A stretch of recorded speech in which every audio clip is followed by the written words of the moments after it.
Yahoo! We're back at the old round table with Squeers in his rocking chair. Round table. Before we take a look at these, which will be next video. Next video. You know this pen. Oh yeah, I saw you tinkering with that earlier. Okay, but you know what you don't know is that pen. Have been like putzing with it while That's fine. That's fine. But that's the old one. Well, technically that's the Gen 1. That's my replacement for my Gen 1 because I was playing with this one so much. Tactile X Rickshaw. That I wore it out. Yeah. Is that why it just kind of... It's really snappy now. Was it supposed to do that just really easily? Yeah. Feels like you can just push and write. No. Okay, that's good. Okay. I would like to point out that despite this having it being sized for a Parker refill, I have jammed a Uniball one in there. This is the one I cut down to like the last letter of the Uniball refill.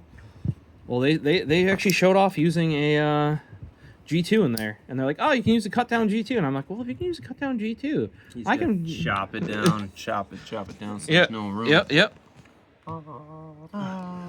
Gen 2 Tactile Switch. Is the thing higher up? Yes, it is. So this now takes a standard Euro G2 or Euro refill. They changed the font on there too? No, that's I chose the different font to differentiate it. 2025, 2024. So yes, you're like, oh, they moved the mechanism up. Yes, they actually shortened all the pieces internally too. Oh, look at that guy. So that is actually, if you notice, it is slightly longer, but it takes the Uniball and G2 and then thus the Uniball refill without modification. And or the juice up I see you rocking here. Yes, actually, okay, that's because as much as they said it'll take Euro refills, you do have to chop them, and I didn't really want to chop them.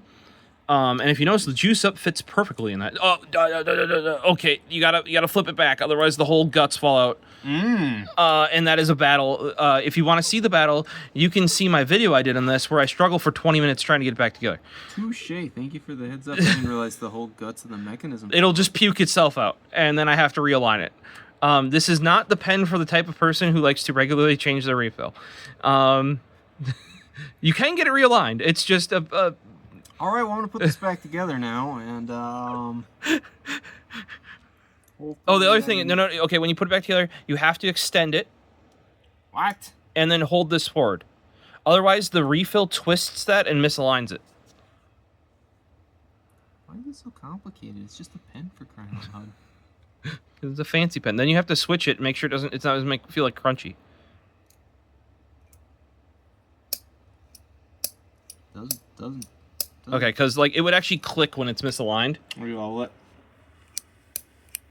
Yeah, we're good. The trick I found though is you have to align it. Like I actually, to get it all aligned, I had to go like this and actually knock it.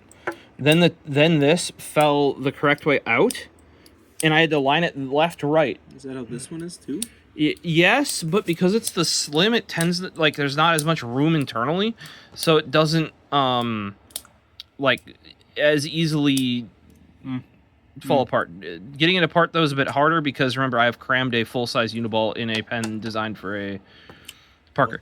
But here, if you look at these, this guy is only slightly longer than this one, despite taking a much longer refill. But they do also make this. Okay, this was just the Switch. That's now the Switch Slim. So they backdated the original Switch to the Switch Slim. You can now get this. If you get it in Parker, it's actually shorter because, as you mentioned, they're like, oh, did they move mechanism up? Yes, they did. They also, if you look at the nubbins, so like those little nubbins right there. If you look at that nubbin versus this nubbin, that nubbin is shorter. So they actually shrunk the whole mechanism, which then basically before they didn't want to do a G2 or a Euro size because that with a Parker is basically the same size as a one with a Euro refill. So like if we made that style in Euro, it would be like It'd be a long boy. And they didn't want to make like a spear. But yeah, I could have gotten the slim Switch, But I'm like, the Gen 2, they made it a standard length, standard thickness, and this one's pretty baller. The other thing that I'm going to order a replacement part for is this is the Stonewashed one, so it's an upgrade over the standard polished titanium. Mm-hmm. You also got the brass switch, which this one does have. But my first one had issues. Remember, I wore out the brass switch part. Mm-hmm. The standard one of this, the polished titanium, actually has a stainless steel switch. So I'm going, and you can order it as a replacement part. So my next order to Tactile, like maybe when they get the skeleton pen back in stock, I'm going to order a replacement stainless steel and swap it out because I feel like that's going to wear a lot better than the brass will. Yeah. And then I get to fight it for 20 minutes. Now I did learn though, is way easier to put together. If you hold this thing upside down and you kind of just like boop it, it like wants to put itself back. Mm-hmm. Then the other thing I found is if you try to screw it down with it not forward, the pressure of the spring pushing will actually twist the switch mechanism slightly off angle, and then it doesn't want to. But if you push it forward, it can't do that because it's like pushed into place. Yeah, engaged, yeah. But yeah, I thought, oh, dude, a 20-minute video became like an hour-long one because I accidentally took it too far apart and was, there were pieces everywhere. It was a horror story. You see the little guy I got though? You just took me from intrigued to just like terrified of the pen now, basically. I mean, I got back together. Yeah, after 40 minutes of putzing. Amazing it wasn't 40, but it was 10 to 20, I would say. I could, now that I've done it once, though, I can tell you how to do it. I mean, I guess did you record it? Yeah. Okay, so then people do. My failure is on camera. Don't you worry. Don't you worry. Still, dang. But yeah, I they've said that there isn't any issue with the brass like they had on the first version of the Gen 1. Mm-hmm. But I had issues with mine, like I said. So I'm like, and had I known I could order a replacement part, I would have with this order. Mm-hmm. But I'm going to switch it back to the stainless. I know it's going to make the pen look very bland because it won't have that little pop of color. But is it going to change the feel of the mechanism then too? Is it going to be grainier? I don't know. But also, the reason why this makes this little poop noise at the end, like you can kind of hear it, like it's hollow, mm-hmm. whereas this one's very snappier. Mm-hmm. See, it's like, that's because the top of the juice up has that pronged top where it's all hollow. That's why you're hearing this. If you put in just a normal G2 or any pen that would have a solid top on it, it wouldn't make that noise. And you're like, well, why didn't you put a Uniball in here? Well, I had to cut it down. I only had one Uniball refill left, and I really didn't want to cut down my only Uniball that was left. And then I tried the trick of using the Muji refill. Mm-hmm. That's still long enough where the tip sticks out without it extended. Nice. Then I put a juice up in here, and look at how clean that is. Like, it just barely... there's no wiggle. If you try to wiggle the tip, the plastic engages just enough. Yeah, the collar around it. Yeah, so like the juice up ended up being my choice for this guy. But yeah, did you stick your fingy in there? Is it all nice and felt? Oh yeah. Did that come with the pen, or did you have to order that? No, that was like I think $10 or $15. Tactile Switch. They make a dual one, but I didn't like the dual one because it like had them open on the end, and it was like wide. I just went with this guy. After Paisley fucking knocked over my one the purple pen holder. She knocked it over, then knocked it over onto all the pens that she just knocked out of it. Took a chunk out of my green Mark 1 and a chunk out of my 16-bit. And there's actually marks on the pen holder because it's aluminum. Mm-hmm. And I'm like, okay, what could this have fallen on? Well, the only thing harder than aluminum... Mm-hmm. Oh shit! It's the pens, isn't it? Mm-hmm. And because one's titanium, one's stainless steel. She's scuffed up here. Yeah, so there's huge nicks out of the end of this nice purple beautiful glossy purple pen holder that I think you've seen it before. I think so. Then two of the pens have chunks out of their Cerakote. Yeah. If running the pen holder, because it's a softer metal, is way more damaged on the corners than the pens are, but. Barn cats. I was woken up at 2 in the afternoon on a Sunday she had decided, I guess, hey Elliot, you're waking up. I hear this crash. Like, I thought she went on top of like a shelf like that, like one of my IKEA shelf, and just pushed shit off. No, she just knocked over an entire like 12 pen holder of pens, and then the pen holder on top of. Look at this guy. Yeah, it was painful, dude. It's painful. It's painful enough when I nick up my own pens, but I still use them daily. Like that happens in the line of use. You drop it or something. It's worse when your cat just.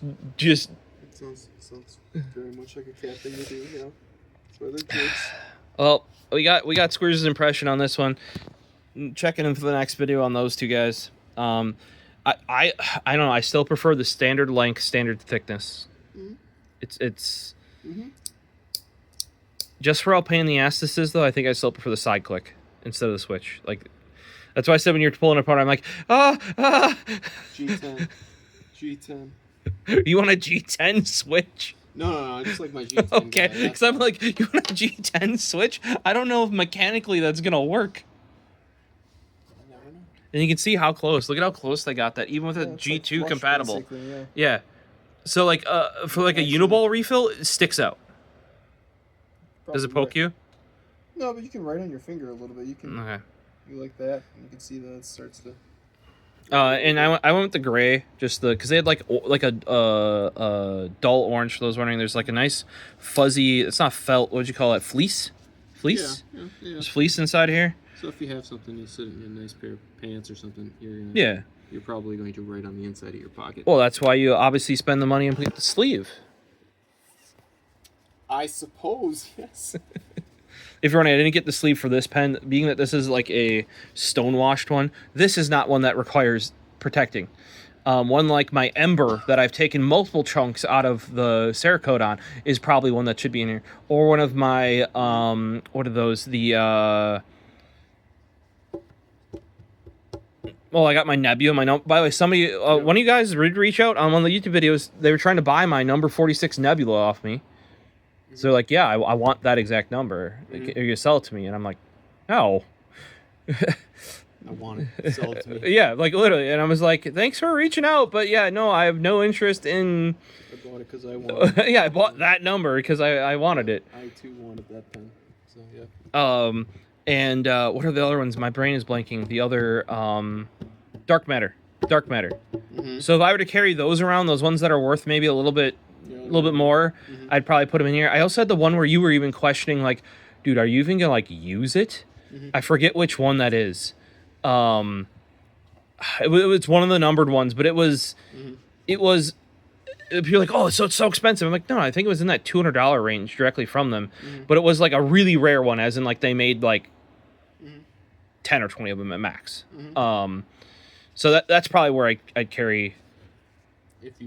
If I were to carry it, I would put it in one of those. Yeah. Guys. Or Nilly with the kitten, she's insane. Even just it's sitting on my desk, I might put it in this because it's going to end up. Yeah, like, or dropped from like a height onto the glass mouse pad, and you're like, how did she climb onto the hanging light off your ceiling to drop that? I'm gonna be like, I don't know, but she's a barn kid. yeah, She'll figure it out. Dude, it's been a fucking battle, man. Like, I can believe it. Yeah. Oh, she found out how to get on the bookshelf behind my door now. Yeah, you're telling me. Yeah. Then another day, I'm shooting a video. She comes leaping from the floor all the way up over the back of my office chair onto my shoulders, just looking over like, hey, what you doing? And I'm like, making a video. That sounds right. Some of you have seen that. If you guys have seen some of the more recent videos, like they very clearly on camera. Or she hops onto the workbench or the carts that were opening stuff up and just all of it onto the floor. Just. You don't need this shit anymore. Get off of here. So yeah, I Rickshaw. Some of you EDC guys may be familiar with them. They've made their own pen holders. These are specifically made a little bit more stealth, a little bit more sleek for tactile. This also matches their. They have a couple colorways when these came out that matched them. There was like a maroon, like sort of a burnt, almost like terracotta, and then this color. I went with just the gray because it can match. Like I thought it'd go well with the Stonewashed. And it would probably most match the other pens I have. I may pick up, because this is actually really nice. I may pick up, especially if they go on sale, I may pick up some of the other ones. I didn't like the dual one though, because it just looks imagine two of these kind of like with a stitch down the middle, like this. That's getting pretty bulky. Some of my pants I could fit it in, but a lot of them that'd be like the entire pocket. Yeah. So, but yeah, this thing I used this thing. Well, you remember it, and it stopped eventually. Like you just push it down and it would fling itself right back up. So I got the revised version of the Gen 1, and it's been good ever since. But the fact that I was able to mar up, because the internals on that are titanium, I believe. No, the internals might be stainless steel, and then that's brass. I'm not surprised that it wore a groove in the brass from the stainless steel. Like, that makes sense. So yeah, I'm a little, like I said, I'm probably gonna swap out on the Gen 2, even though like they're like, oh, the brass is a pop of color. Like, I wanted the Stonewashed because I didn't just want another shiny guy. But I could have done with, actually it was more expensive to get the Stonewashed with the brass one. And I'm like, well, I'm going to downgrade it to the stainless steel. Spend money. I'm doing the Porsche thing. Spend money to remove a feature. Yeah, because they're like, oh, why is it $300 to remove this area? Oh, because we put it in there and now we're removing it. Couldn't you just not put it in? No, we're German. Every car gets a stereo. Makes sense. Yeah. We got these next up. We'll see you in the next video. Peace.